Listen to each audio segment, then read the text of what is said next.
Esperos. Un momento de compartir, aprender y disfrutar. Espera lo inesperado con la licenciada Susana Rasinski.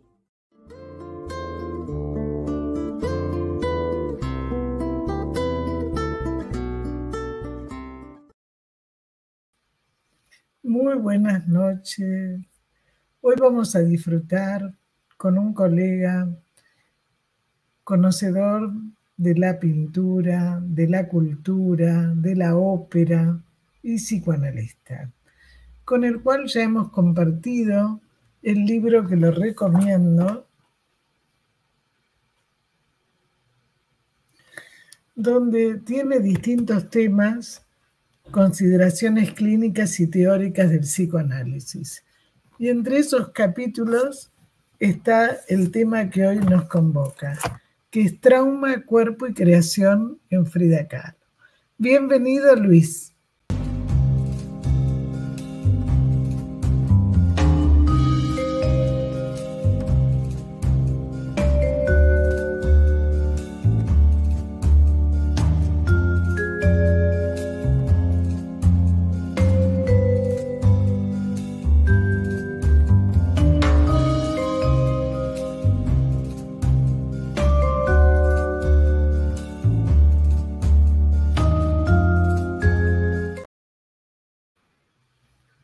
Bueno, gracias por estar con nosotros, que es un lujo.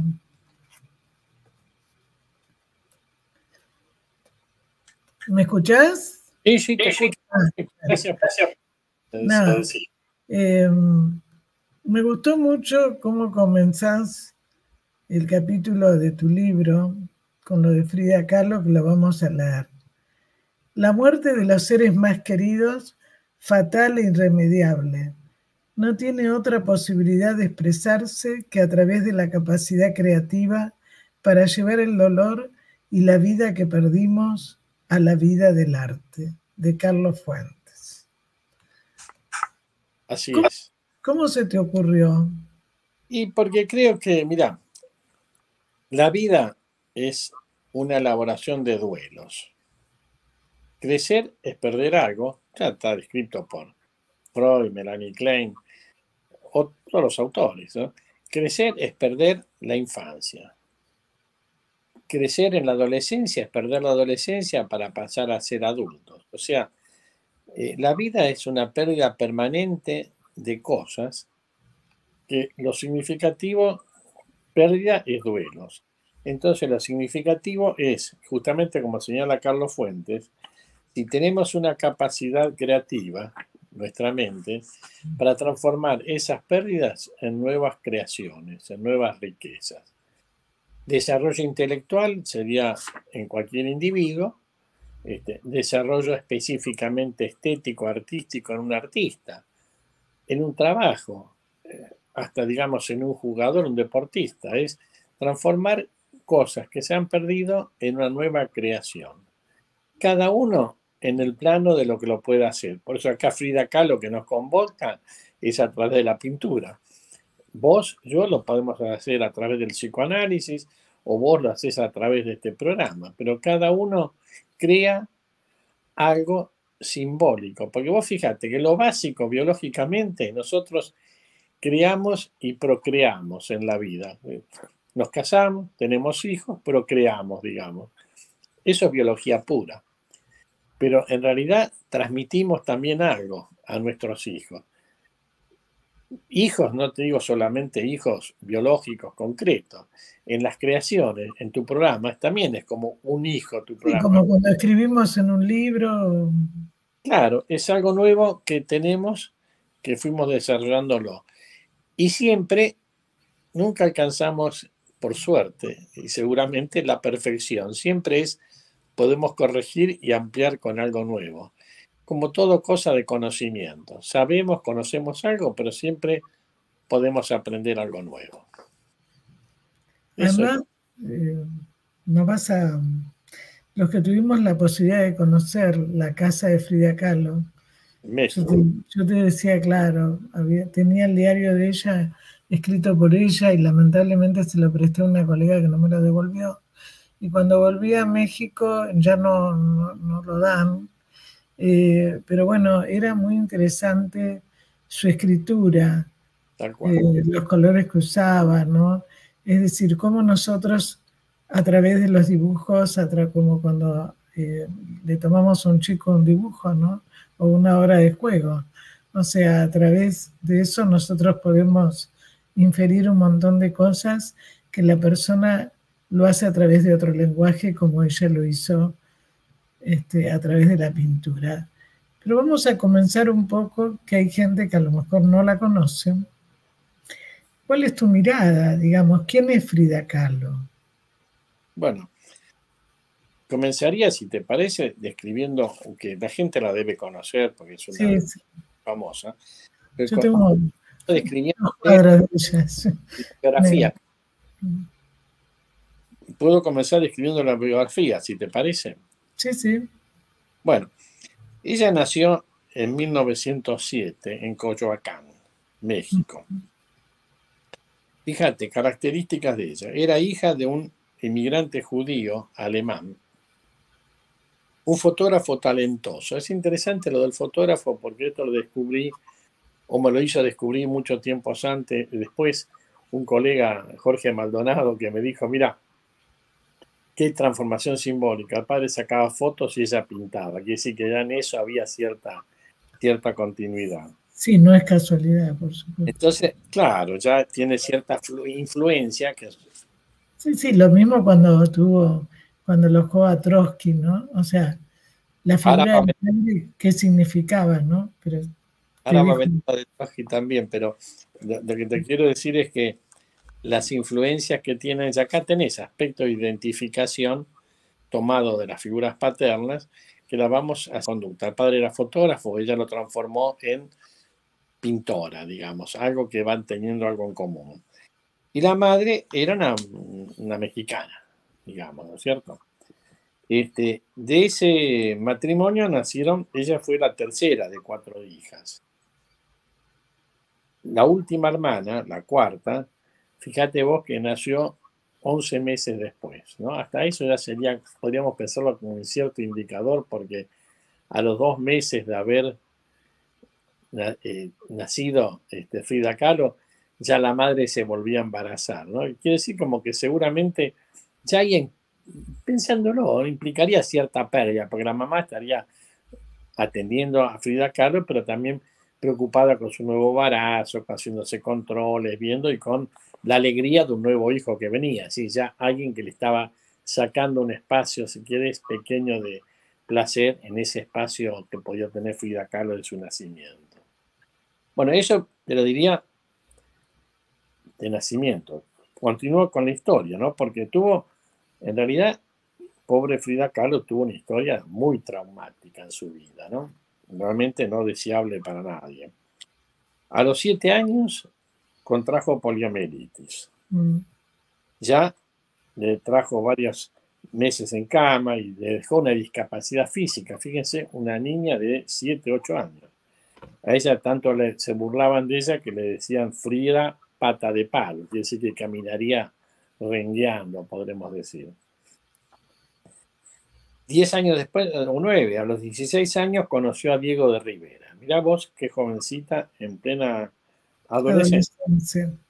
Claro, cuando lo conoce, lo encuentra, lo descubre en una escuela, ¿no? Donde ella estudiaba el secundario, la preparatoria. Bueno, Diego Rivera, que era otro personaje famoso como artista, pero con sus cuestiones personales en las cuales nos vamos a meter. Mientras lo encontró, mientras lo descubrió, estaba teniendo una relación sexual con una modelo en el colegio donde ella iba, ¿no? Otro modelo de aprendizaje de algo edípico, pero no deseable, no adecuado de la forma que lo fue conociendo. Pero lo más serio fue al año siguiente, a los 17 años, un accidente de tránsito que tuvo. Ella tenía su novio, un novio adolescente, Alex, y que en ese accidente de tránsito, viajando en un tranvía, ¿no? Le dejó como múltiples secuelas, fracturas de pelvis, fracturas de la columna vertebral y varias lesiones.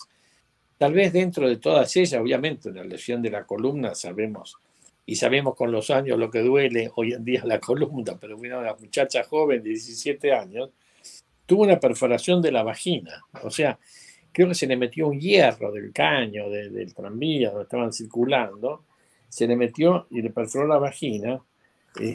Así que imagínate, ya le hizo, podemos pensar, un daño físico, orgánico a su biología genital, ¿no es cierto?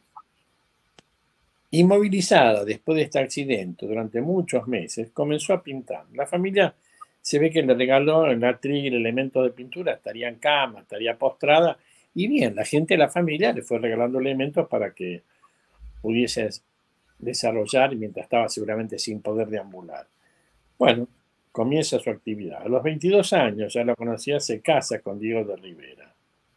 Y con Diego de Rivera hacen su viaje a Estados Unidos, que estuvieron se embaraza y pierde un hijo, ¿no? Tuvo claro, varios. sí, se embaraza. Ya tenía 25 años más o menos, y tuvo un aborto espontáneo. Yo sí le quiero recordar que en función del traumatismo que había tenido y esa rotura de la vagina, le habían contraindicado embarazarse. Obviamente su impulso y su deseo maternal fue muy fuerte, se embarazó, pero eso obviamente lo perdió, porque era una cosa que tenía, no sé qué daños, pero tendría daños orgánicos muy, muy, muy fuertes, ¿no? Tiempo después de esto, otro duelo, fallece la madre. En ese momento, que después también están en Estados Unidos, es donde Diego Rivera pinta en el Rockefeller Center, Nueva York, unos murales que ya no están, ya no podemos pasar a verlos. Eso estaban, pero los han quitado hace mucho tiempo también. Y después, 2 años después, tuvo una apendicectomía. Bueno, eso es una cosa más común y más natural, pero a su vez tuvo otros abortos. Es decir, cada vez que se embarazaba, lo que yo pienso es que tenía capacidad reproductiva, o sea, sus ovarios, sus óvulos estaban bien, Pero no los podía retener. Su vagina, su útero no podía procrear, entonces se abortaban los embarazos que tenía. Y también tuvo una operación en el pie, fuera seguramente de todos los múltiples traumatismos. Fíjense que ya no pocas cosas ha tenido toda esta muchacha en 30 y pico de años, ¿no? Es realmente terrible. Como si faltase poco, vuelven a México después de Estados Unidos, ¿y qué pasa? A Frida Kahlo lo descubre que Diego Rivera lo encuentra teniendo una relación amorosa, ¿con quién? Con su hermana menor. Bueno, por eso digo, Diego Rivera no era ningún santo, digamos, pero podía tener muchas amantes, pero encima con la cuñada, ¿no? Una cosa realmente tremenda. Bueno, la cuestión es que ella se dedicaba al arte y tenía muchos artistas intelectuales, y ella tampoco no era una señora non santa, digamos, ¿no? Entre muchos amigos que recibía, aquí viene uno de los que vos mencionaste, a Trotsky, cuando lo recibió en su casa, con quien también se dice que tuvo un encuentro amoroso. Podríamos suponer que a lo mejor Trotsky la quería convertir al trotskismo, la quería hacer comunista, o tener algún placer personal seguramente. Bueno, que lo recibió en la casa. Trotsky es muy famoso, ¿no? Que justamente, acuérdense que después en la casa ahí donde Ramón Mercader después lo mata, donde termina asesinado Trotsky, ¿no? Si fue una complicidad o no, esto queda interrogante de la historia con las cuales nos vamos nosotros a entrar, ¿no? Bueno, y ahí recibía a muchos artistas, ¿no? Yo ahí menciono a Isamu Noguchi, el escultor, George Aquis, Dolores del Río, o sea, mucha gente. Y ella en ese momento ya era pública la conducta respecto a la sexualidad. Ella era tanto hetero como homosexual. No vamos a entrar en la intimidad con quiénes, qué cosas tenía de su vida, pero parece que no tenía una intensa práctica sexual. Como se ve, uno pensaría, bueno, una muchacha con tantos traumatismos, con tantos golpes que ha tenido, con tantas lesiones físicas, no pudiendo ser madre, bueno, buscaba un tipo de satisfacción, algún tipo de placer íntimo que no sabemos si realmente en esos encuentros amorosos los podía tener. Siguiendo con el relato de su vida, si te parece, ya hacia el año 39, ella viaja a París. para una exposición, ella había sido invitada, pero fíjate vos, otra vez, allí la tuvieron que internar por una infección, inflamación renal, no se sabe qué, pero tuvo un problema renal. Seguimos con todas las patologías físicas que esta mujer tenía. Y allí ya se conectó con muchos de los artistas de esa época. Fíjense, 39 en París. Uno hubiese querido estar, no conocer. Según relatan, estuvo con Kandinsky, Picasso, Marcel Duchamp, Miró, Max Ernst y muchos grupos, sobre todo con André Breton, toda gente del grupo surrealista, que es quien la había invitado a París. Se ve que en eso ha sido También, influida. perdón. Sí. En la historia de ella, en 1941, que ella cae en una depresión, muere el padre. Sí, todavía no llegamos a esa. Espérate, no sé, pero porque cuando ella vuelve a México, de vuelta tiene infecciones en las manos, dolores en la columna, y ahí es cuando empezó a usar silla de rueda y el corsé. Un corsé le pusieron para mantenerse estable. Se ve que ya la columna no la podía sostener. Fíjense, una columna que no la sostenía biológicamente y probablemente los colapsos emocionales, los cuadros depresivos que esta mujer podría caer, ¿no? ¿Quién no va a sentir mal con tantas limitaciones físicas? Pero que esta mujer, esta cosa de creación, que es lo que uno rescata y de valioso, podía transformar su dolor y su sufrimiento y expresarlo plásticamente a través de la pintura. Realmente genial, ¿no? Es decir, creo que cuando uno puede transformar y a pesar de las limitaciones físicas, tener una expresión estética, artística, está plasmando algo de ese sufrimiento en esa obra como acto creativo. Y yo vuelvo a decir, estos serían los hijos que ella creó, sus obras de arte, ¿no? Viste que a veces los padres dicen, mira qué obra de arte, mi nene, mi nena, como que tuvo yo. Es decir, bueno, creo que es algo de estas cosas que puede tener. Por supuesto que en esa época, imagínense que con tanto traumatismo, tanto sufrimiento, se volvió alcohólica, según relato, ¿no? Y afecciones renales, anemia, bueno. Sí, además le daban morfina por el dolor también. Claro, con todas estas lesiones físicas, pobre lo que podía sufrir esta mujer. Finalmente, como el amor perdura y la necesidad del amor con un objeto siempre está y la necesidad del contacto afectivo, miren ustedes, se vuelve a reconciliar con Diego de Rivera. Ya no era si él fue infiel y la engañó y si ya tuvo sus encuentros amorosos. Se reconcilian, pero con una condición. O sea, era la necesidad, el acuerdo fue no tener vida sexual entre ellos. O sea, la necesidad era de un sostén, de una compañía, en ella, probablemente en Diego de Rivera también, pero sin el hecho del placer del encuentro amoroso. Fíjense que no es la sexualidad genital, sino que la sexualidad en el sentido de, como vemos en el psicoanálisis, sostén amoroso del self del individuo. Sostén afectivo. Exactamente.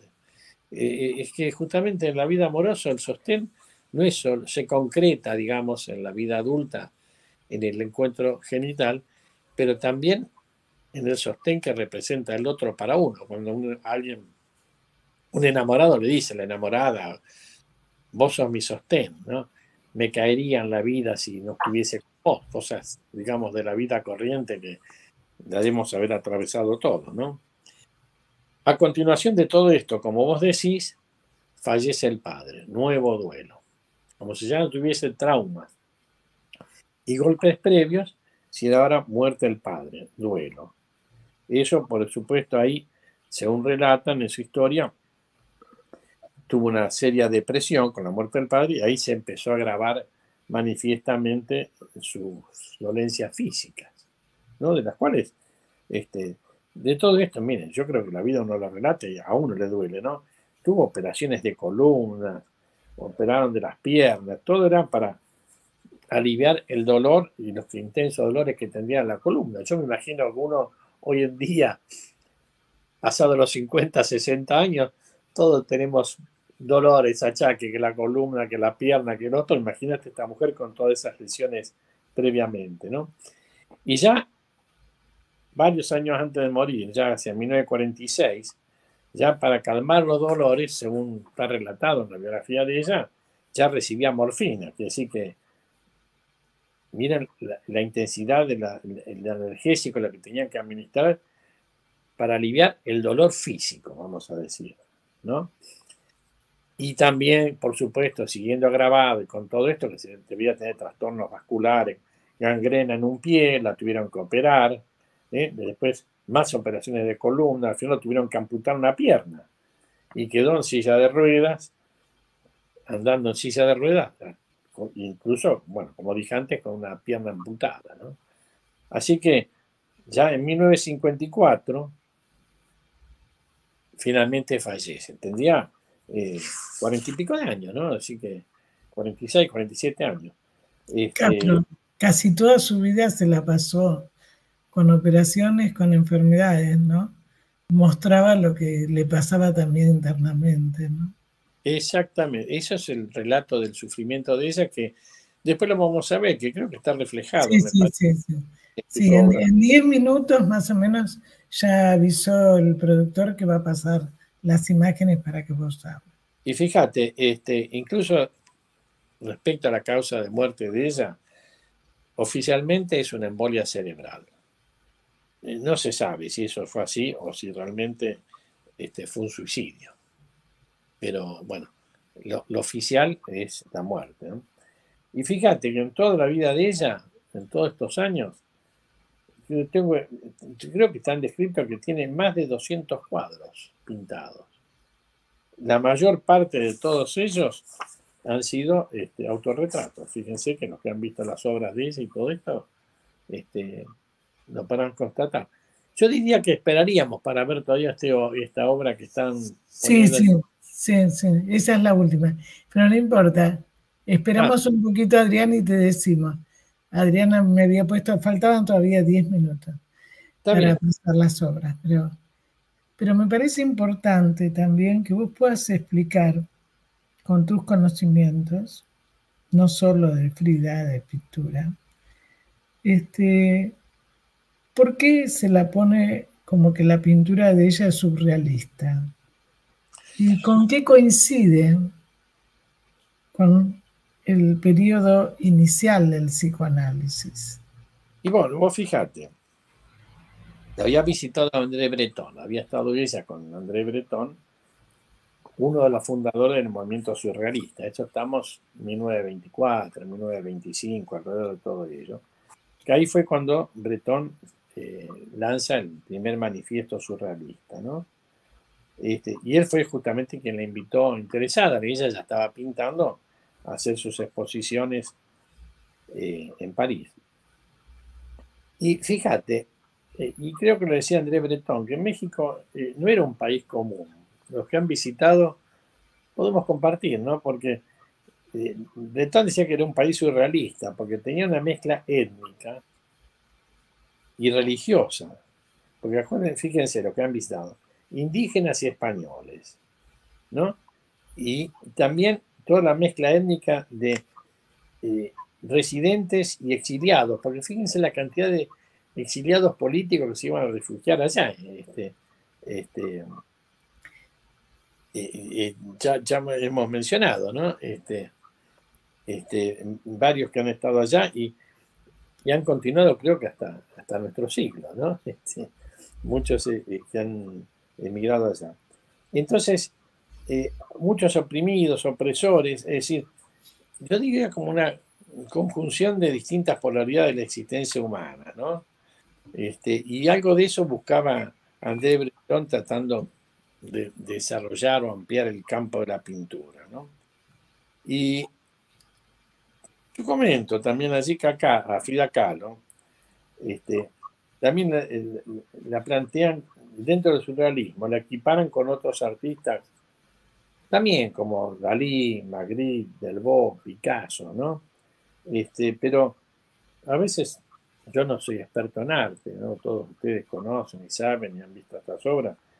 Uno podría preguntarse si es surrealista esta obra. Lo que sí, podemos pensar que en esta época, piensen del 20 al 30 más o menos, todos los desarrollos freudianos que se iban dando en el psicoanálisis y toda la interacción en Europa trasladada a México entre psicoanálisis, investigación del inconsciente y la creatividad, ¿no? Yo supongo que en un mundo culto de intelectuales, todas esas teorías deberían circular, ¿no? Seguro. Y así como había una lucha entre los psiquiatras clásicos y Freud en relación a algo nuevo que era el inconsciente, también estaría toda una lucha, me imagino, entre los artistas clásicos, digamos, los artistas de caballete, y aquellos nuevos que aparecían creando. Sí, imagínate, en el 74, yo veo un congreso de problemas de aprendizaje en México. Fue mi primer viaje. Era muy jovencita. Y en ese momento era todo conductismo. Sí. Prácticamente, ¿no? Y en los hospitales no había mujeres. Me ofrecen un cargo de psicóloga y justo me había salido, después de mucho tiempo ad honorem, un cargo en el hospital de Mar del Plata. Y evidentemente no estaba preparada con 23 años, porque hubiese sido mi vida muy distinta, porque después empezaron por el proceso militar nuestro a irse los primeros psicoanalistas a México para refugiarse, lo que vos estabas diciendo. Cantidades de colegas tenemos allá. Exacto. México y España, ¿no? Sí, sí. En especial los psicoanalistas emigraban a esos lugares por la lengua. Sí. Lo que mantenían era el mismo lenguaje en México y en España. Sí. Bueno, pero está esa integración entre el aborigen, entre el ciudadano, digamos, el que no viene derivado de los aborígenes, sino de los blancos, como decían ellos, ¿no? Todo lo que significó, ¿no? Fíjate que ella, una madre mexicana, bien mexicana, y un padre que era distinto. Inmigrante europeo. Bueno, esta mezcla, ¿qué es lo que es América, ¿no? América Latina es la mezcla de los nativos con toda la inmigración europea que hemos recibido a otros lados. Ahora, lamentablemente, estamos viendo en los últimos años la emigración hacia otros centros de desarrollo. Bueno, pero te quiero escuchar, te quiero comentar, si te parece, acerca de este desarrollo de la pintura, ¿no? Porque Guillaume Apollinaire escribió el programa de mano del ballet Parade de Eric Satie, que deben conocer, y ahí usó por primera vez la palabra surrealismo para definir la estética de la obra, diciendo que en el fondo todo aquel despliegue de ruido, porque ustedes ven el ballet Parade, es ruido, uno conoce música y esto es ruido, todo ese despliegue de ruido y sonidos no hacía otra cosa que reflejar un puro automatismo psíquico. Que esto es lo que planteaba Breton en la idea del automatismo psíquico. Y estos artistas, apoyados en el dadaísmo, impulsados a través del llamado automatismo psíquico, era la expresión de lo imaginario o de lo irracional. No es que había un pensamiento que había que llevar. O sea, un intento a manifestar en las obras todo aquello relacionado con formas de expresión del inconsciente o del mundo de los sueños, y así dar libertad a una creación y a la expresión a través de lo que yo señalé, que llamaron automatismos psíquicos. Se podía hacer lo que a uno le saliera. Ahora nos preguntamos, y la gente se pregunta, ¿qué constituye ese automatismo psíquico? El hecho de dejar desarrollar libremente la intuición, la inspiración y el deslizar del pincel en la tela en forma automática, sin preconcepto o una idea previa, ¿no? Seguir desarrollando lo que a uno le sale, podemos decir, ¿no? En términos populares. Y esto no lo podemos equiparar a la idea que nosotros en psicoanálisis tenemos de asociación libre. A nuestros pacientes les decimos, diga usted lo que pasa por su mente, ¿no? Diga usted lo que se le ocurre. Bueno, estos creadores no le importaba ni la forma, ni el color, el sentido, sino que ponían en la tela lo que les pasaba. Entonces, fíjate que esta libertad, la libertad ya, en la pintura ya la habían comenzado a plantear los impresionistas, y más, si vale la pena desarrollarlo, ¿no? Porque ellos dejaban la pintura de Caballete y la forma académica, lo que era estricto, lo que había que pintar, los moldes, todo esto, y variando, los impresionistas pasaban a expresar sensaciones, impresiones personales, ¿no? El color, la luz, el movimiento, fíjense, Van Gogh, ¿no? Gauguin, es decir, lo que sentían, que veían allí, lo trataban de expresar. Y se centraban sobre todo en la naturaleza, por eso lo de Van Gogh vemos los fardos de pasto enrollados, todo eso que cada vez que paso por acá en Buenos Aires cerca Por del la hipódromo, ruta. entonces, no, en el hipódromo, acá en el hipódromo están los rollos de fardo que llevan para los caballos de carrera, ¿no? Entonces, Sí, sí, sí. están los fardos de pasto enrollados arriba de los camiones. Algunos amigos le preguntan, che, decime, ¿de quién es esa obra que está ahí? Dice, no, es un camión con pasto. No, no, eso es un Van Gogh, le digo, aprovechalo. Así que, bueno, se centraban, digo vuelta, los impresionistas en la naturaleza. El sol, la puesta de luna, todas las cosas. El modelo sería Van Gogh. Y entre los surrealistas solo les interesaba no lo real y su reproducción, sino la expresión plástica de la visión. ¿Cómo podemos llamarlo esto? Verdad interior. ¿No? Lo que siento. Y un paciente nuestro dice, mire, doctor, yo siento esto. Es decir, expresar la emoción que uno siente ante determinadas circunstancias. Entonces, yo creo que estos surrealistas tal vez podrían apoyarse a lo mejor, ¿no? En las descripciones del psicoanálisis hacía del mundo interior, sino también en otro aspecto que también era de fines del siglo XIX, el simbolismo, que ya había sido desarrollado en la literatura por autores como Maeterlinck o Mallarmé, que ya influyeron directamente o no, yo creo que en Freud, que era un férreo lector ya en esa época. Entonces, ya le agregamos a esto la idea de simbolismo. Y esto es interesante porque nos va a introducir también en la idea de lo que es un símbolo para un pintor y para los psicoanalistas, ¿no? Símbolo como la creación de algo personal. No es una... O sea... Y que además, una de las cosas que nosotros vemos actualmente, cómo les cuesta a los chicos y a la gente en general, pero a los chicos, a poder simbolizar. No llegan a veces a simbolizar. Y cómo nosotros a través del dibujo, del juego, el otro día un nene que estaba con la mamá, tiene 4 años, entonces jugaba conmigo, pero no quería con la mamá, cuando yo le dije, bueno. Entonces se puso con un elemento y le decía, bueno, esto es un revólver. Entonces la mamá le decía, no, no es un revólver.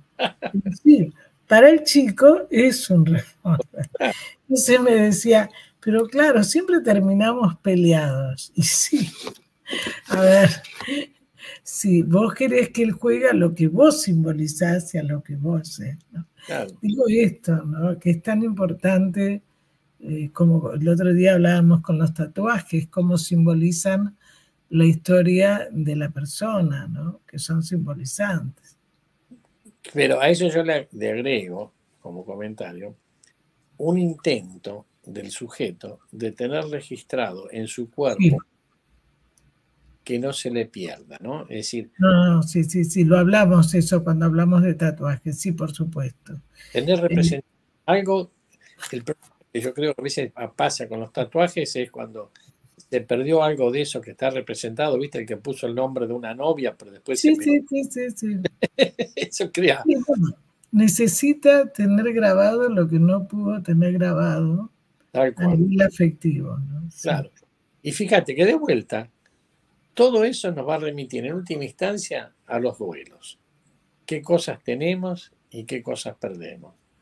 Y como la vida es una sucesión de duelos, como dijimos al comienzo, siempre hay que perder cosas para seguir avanzando. Yo siempre tomo el ejemplo más común en un puber, en un adolescente. Yo que atiendo adolescentes, es que ese joven que viene, que tiene esas zapatillas, no sé, la marca que le encantaba y no se la sacaba ni para dormir, la zapatilla, resulta que le creció el pie. y ya no le entra ese pie en esa zapatilla y la tiene que dejar. Le gustaba, la quería, la cuidaba, pero la tiene que dejar porque es un duelo, porque el pie ya no le entra, necesita otra zapatilla para crecer. O sea, siempre es crecer, es perder algo. Pero para tener otras cosas, ¿no? Otra cosa nueva. Que por eso cuando vos decís la importancia de la reparación, ¿no? En toda actividad creadora. Exactamente. Bueno, y justamente algo de esto que vos mencionás es eso, porque a través de reparar tratamos de hacer algo en eso que dañamos, que perdimos o que destruimos. Porque la vida también, como tenemos instinto de vida, instinto de muerte, es inevitable que tenemos que romper algo. Yo siempre tomo el ejemplo más claro, es que un libro que a nosotros nos gusta, ¿qué hacemos? Subrayamos los renglones que nos gustan. Pero estamos subrayando un renglón, lo estamos dañando el papel, escribiéndole encima. Pero lo tenemos que dañar para guardar ese concepto que lo queremos. Entonces, hay libido, instinto de vida, tomamos ese concepto y hay agresión también. Siempre tiene que estar presente en su adecuado equilibrio ambos impulsos, ¿no? Si no, no hay desarrollo. Y el desarrollo, volvemos a decir, se da a través de la formación de símbolos. Ya no es, y por eso cuando vos tomabas el juego de los chicos, un chico que no puede expresar una idea, la puede expresar a través de un gráfico, de un dibujo. Ahí está expresando también ansiedades y fantasías. Por eso la madre no lo entiende. La madre ve concretamente algo del dibujo, o no le gusta, no le gusta. Vos como analista, nosotros como analistas vemos algo de ese inconsciente que va a estar expresado en ese dibujo. Que es, de vuelta nos remite a Frida Kahlo. ¿Qué cosa de su traumática vida termina o sigue expresando y expresó a través de sus dibujos, ¿no? Es interesante, ¿no? Todo esto, por eso digo que todas estas cuestiones emergentes del inconsciente de un sujeto tenían que tener una transformación simbólica de las angustias y padecimientos que ella tenía.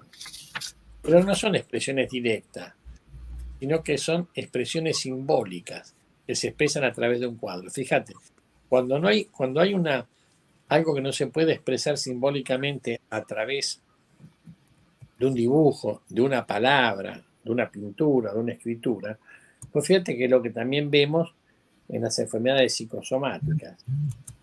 Sujetos que no pueden expresar una emoción y la expresan a través de un síntoma físico. ¿Viste? Cuando alguien dice, comúnmente en la vida decimos, tus palabras me hieren, me hacen, es un clavo en el corazón. Alguien está expresando algo de dolor. Bueno, otro sujeto hace una isquemia coronaria por ahí. Hace un dolor precordial. ¿No? Sí. Si querés, sí. No, decime. No, vos le avisás a Adrián cuando empieza a pasar. Yo le dije que el primero que pase, mi nana y yo, pero vos decinos cuándo empezamos. No sé, decime vos, no sé cómo estamos de tiempo. No, tenemos 20 minutos. Bueno, no sé cómo se llevará en todo. Sí, yo te diría, mira, si querés pasemos a ver algo de los cuadros, que es lo rico y lo interesante. Por eso, ahí está. Y vemos algunas otras cosas, ¿no es cierto? Sí. Bueno. Yo quiero decir, antes de entrar con los cuadros, es que quería tomar una frase que Frida Kahlo la expresó de estas cosas traumáticas de su vida. Ella dijo que tuvo 2 traumas en su vida. El accidente de tranvía que habíamos relatado al comienzo y el haber conocido a Diego de Rivera. Fíjate lo que es. Así es. Y a qué cosa está equiparada, ¿no? Fíjate toda la fantasía, ¿no? La penetración de la vía esa del tren que le destruyó la vagina, lo que pudo haber representado el interior amoroso de ella, esta vida con Diego de Rivera, ¿no? Entonces, te quiero decir que y hago una pequeña introducción en que yo sé que son casi todos colegas y lo van a entender para ver los cuadros, ¿no? El trauma lo podemos ubicar siempre en la infancia sexual, o sea, un periodo de la sexualidad infantil. Dentro de esta, de las tempranas etapas, yo lo considero, tomándolo de Melanie Klein, en los primeros desarrollos con el pecho. Pero que, y estas situaciones tempranas de conflictos de ella, a la manera de la escuela inglesa, ¿no? Muy temprana y muy primitiva, es parte de lo que creo que vamos a encontrar en este desarrollo de los cuadros, o de algunos de los cuadros que ella pintó, que yo seleccioné para mostrarle en tu programa, ¿no? Que creo que pueden resultar interesantes. Que les digo a la audiencia que está en el libro, las fotografías, claro, así que también la pueden ver. Entonces yo diría que, no, que digas a tu productor que ponga el primer cuadro, es el de Mi Nana y Yo. Sí. Antes de Sí, le dije, pero a ver. No. ¿No está? Sí. No los tiene por el nombre. No, es una que está una mamá abrazando. Sí.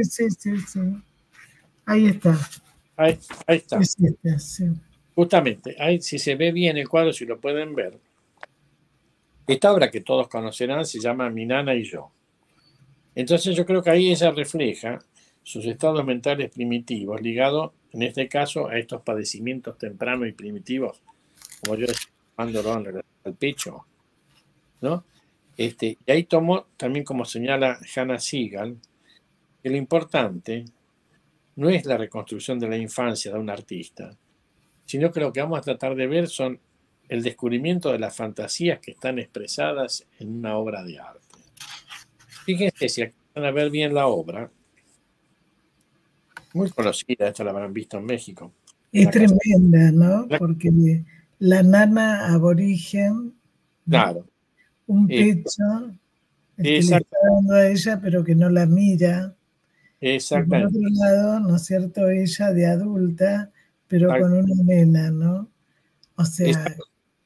Entonces es una cara de adulta, la de Frida, ¿no? No la cara de un bebé. Frida, fíjense que es la cara de una adulta, ¿no? Como estando la disociación entre un bebé y el adulto, alimentada, y la nodriza que vos estás señalando justamente no es la madre, es una nodriza, fíjense, mostrando tal vez el tipo y la calidad de alimentación, muy cosificada y carente de contacto emocional, ¿no? Es una relación, parece fría, distante. Fíjese que ni siquiera se miran, ¿no? Están puestos pintados para el cuadro, pero ni siquiera se están mirando. No, pero además el tipo de pecho, ¿no? Exacto. Que no tiene nada que ver.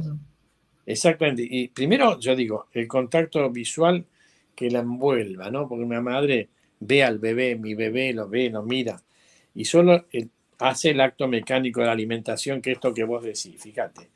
Sin afecto, la nana no tiene rostro humano, es una máscara de piedra precolombiana, ¿no? Y no la mira.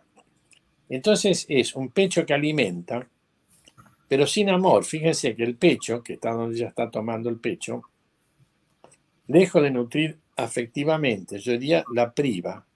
¿Y cómo está pintada? Como una glándula secretaria. Fíjense que el pecho son las glándulas, es anatomía, vamos a decir, no es el registro de un pecho lo que representa, sino que casi es una disección de anatomía.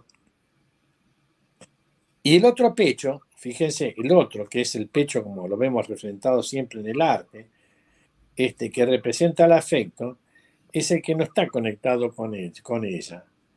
Fíjense, sale leche, amor, pero no la alimenta, porque es donde sale el amor, se pierde, chorrea. Ven que si lo ven en el cuadro, gotea de ese otro pecho, chorrea. Que probablemente tenga que ver con lo que vos hiciste como hipótesis, ¿no? Cuando ella era bebé, la mamá embarazada que no se pudo conectar bien con ella, ¿no?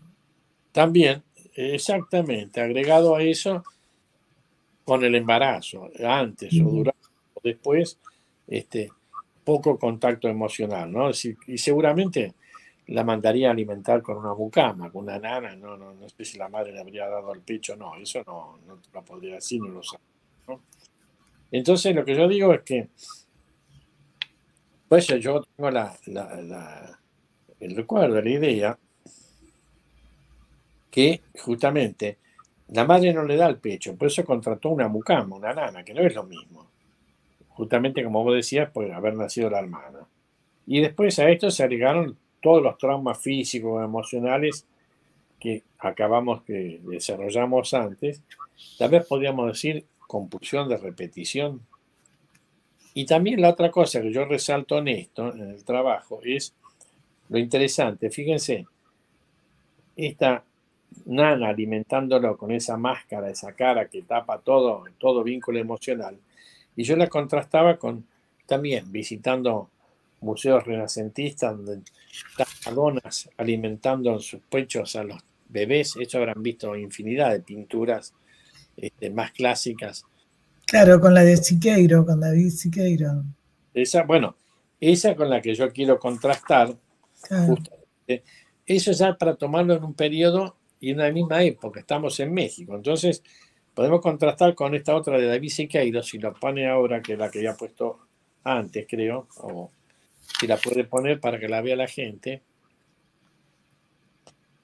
que es otra concepción del mundo interno, que se llama la madre campesina. Si está por ahí, es una madre que la tiene agarrada. Sí, la que habías puesto recién, Adrián.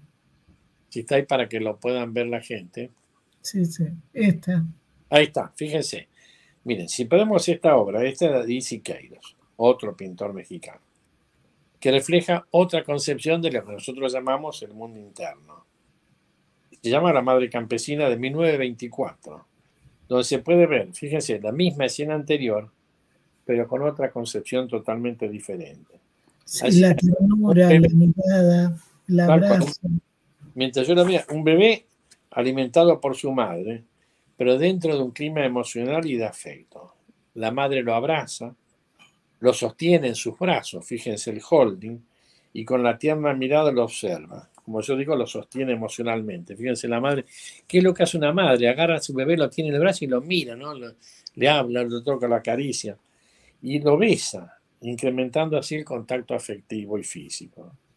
Y fíjense, si se alcanzan a ver, los dos están en un estado de ensoñación amorosa, envueltos en una misma túnica, que los envuelve a los dos, que yo diría una túnica mental, casi transformándolo, podríamos decir, como un episodio simbiótico, ¿no? Ahora, fíjense, la otra cosa que yo quiero resaltar también en este abrazo, en esta contención por esta madre, que parecería que en el fondo hay un desierto, si alcanzan a ver el fondo del cuadro, ¿no? Sí, sí. Es como un páramo, ahí crece la naturaleza, donde aparecen pintados varios cactus, ahí creo que se alcanza a ver bien.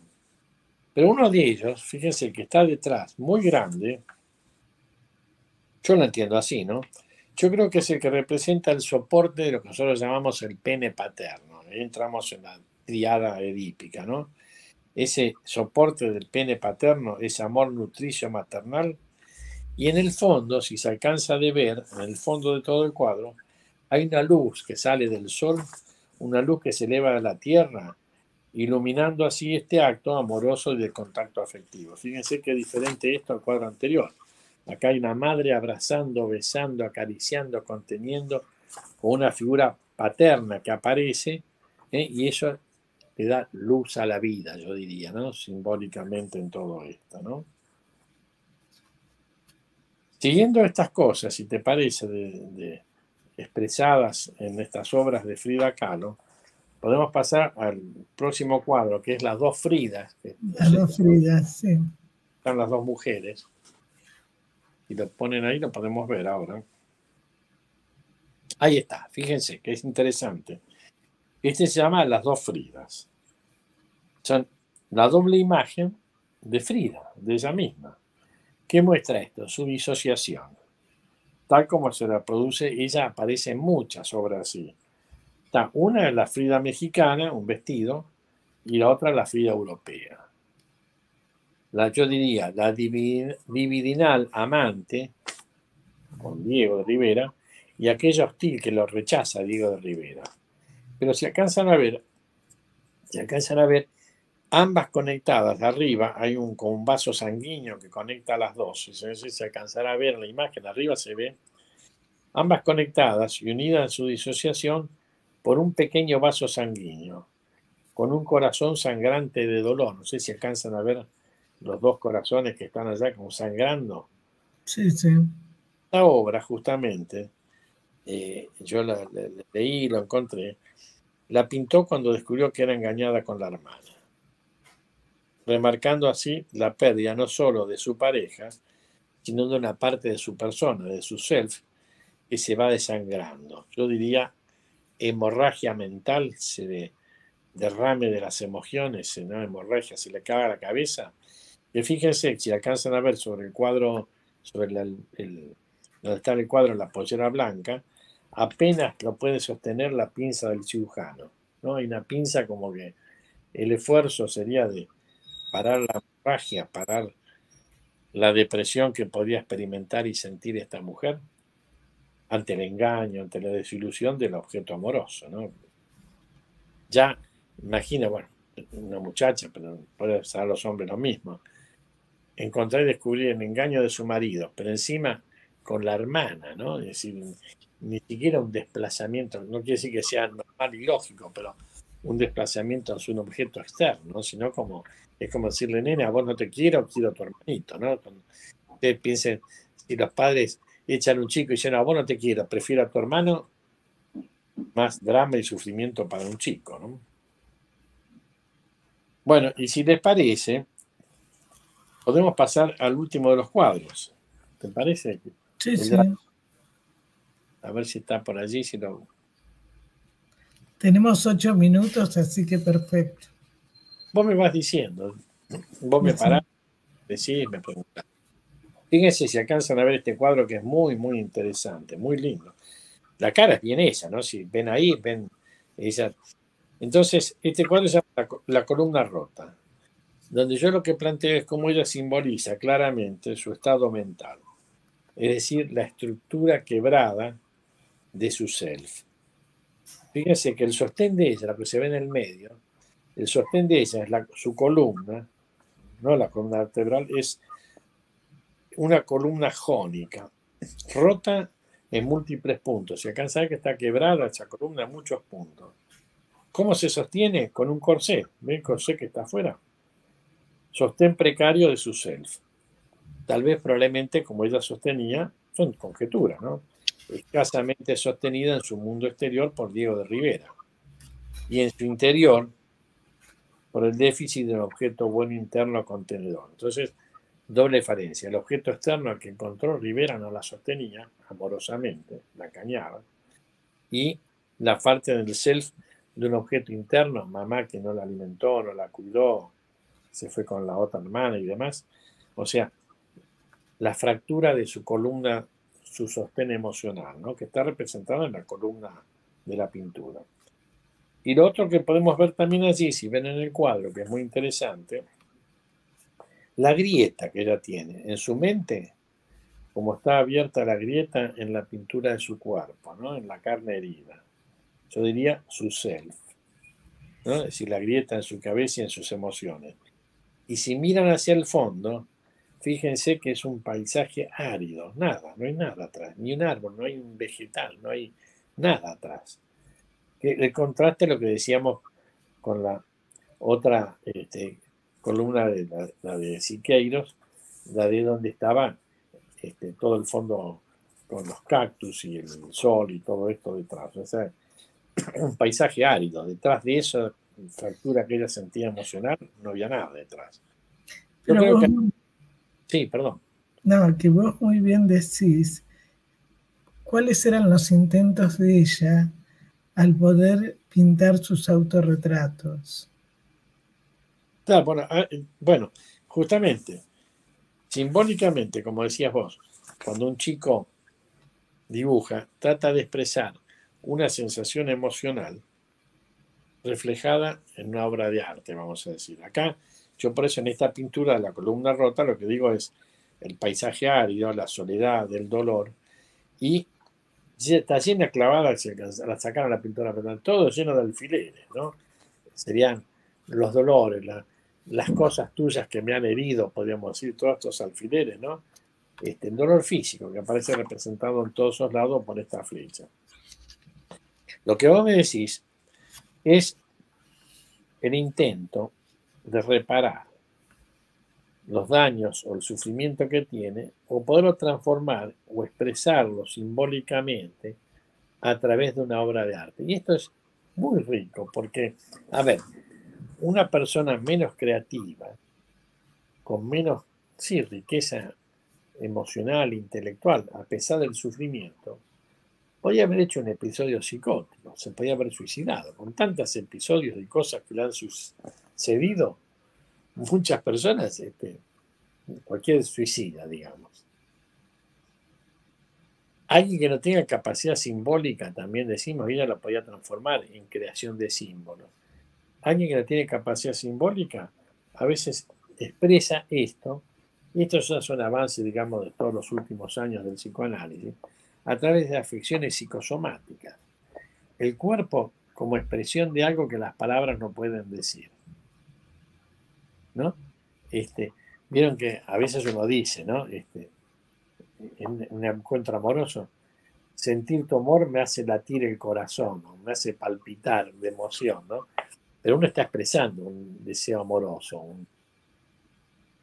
En los enfermos psicosomáticos, justamente, como no está esa capacidad simbólica de poder expresar a través de palabras, de representaciones del preconsciente, emociones, las terminan expresando a través de afecciones. Entonces, totalmente. Cuando hay un dolor tan grande como hay detrás de los tumores, siempre hay una situación de pérdida, como vos dijiste. O sea, claro, la persona se descarga frente al aumento de tensión, se descargan, ¿no? Y bueno, es como que de alguna manera buscan a través del dolor, claro, no pueden diferenciar el dolor psíquico del dolor físico. Cuando, por ejemplo, un ejemplo muy grave, cuando viene un paciente con fibromialgia, detrás de eso hay muchos agujeros afectivos sí, y le duelen, ¿no? En este caso ella, bueno, la pintura le sirvió a ella para cumplir una función, ¿no? Que era poder crear otra Frida, aunque igual se transmite sus escisiones en sus pinturas, pero también es muy significativo los colores que usa, sí, como en la casa de ella, ¿no? sí, sí, sí. Bueno, por eso podemos decir, los colores que usan, podemos decir que ella tenía una paleta de expresión emocional, que la puso a poner en la pintura. Vos decís, cuando yo tomo lo de las afecciones psicosomáticas, cuando alguien no puede expresar algo de una emoción o una sensación, y el cuerpo le dice algo para advertirlo, ¿no? Si alguien dice, tengo una situación problemática, me ahoga esta situación, hay personas que vienen con un ataque de asma, no saben qué les está pasando, pero los bronquios le están diciendo la alerta. Mira, yo no creo que lo he comentado, siempre comento como cosa prototípica, ¿no? Yo tengo un paciente muy excitado, un hombre muy inteligente, muy valioso, financista, un ejecutivo muy, muy importante. Pero se embala tanto que él no puede frenar, ponerle un freno a su excitación, de lo que tiene que hacer en el trabajo, en el deporte.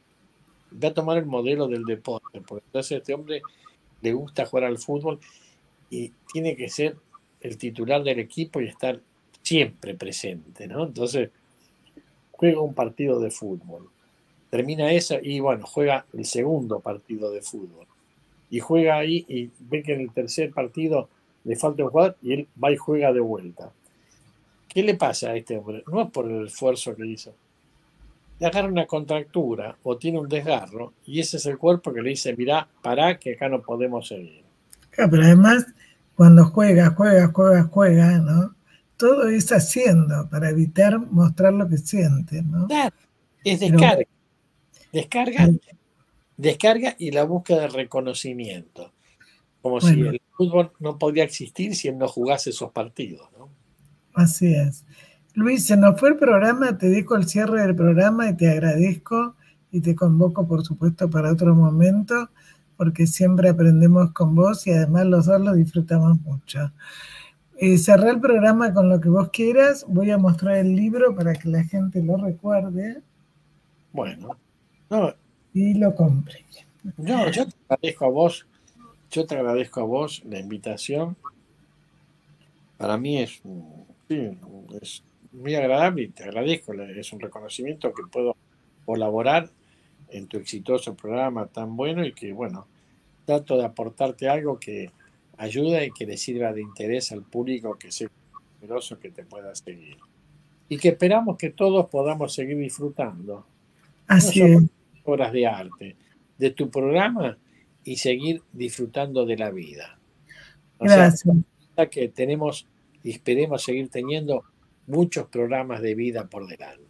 Bueno, gracias. Un abrazo fuerte. Gracias por todo. Hasta luego. Chao. Hasta luego.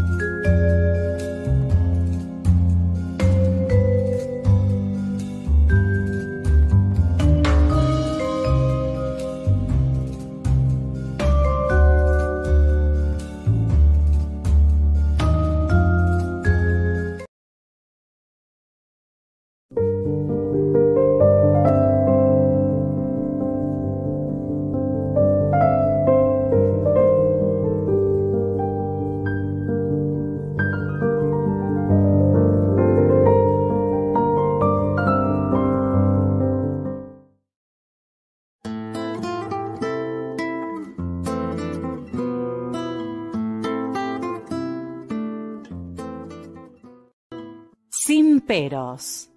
Un momento de compartir, aprender y disfrutar. Espera lo inesperado con la licenciada Susana Rasinski.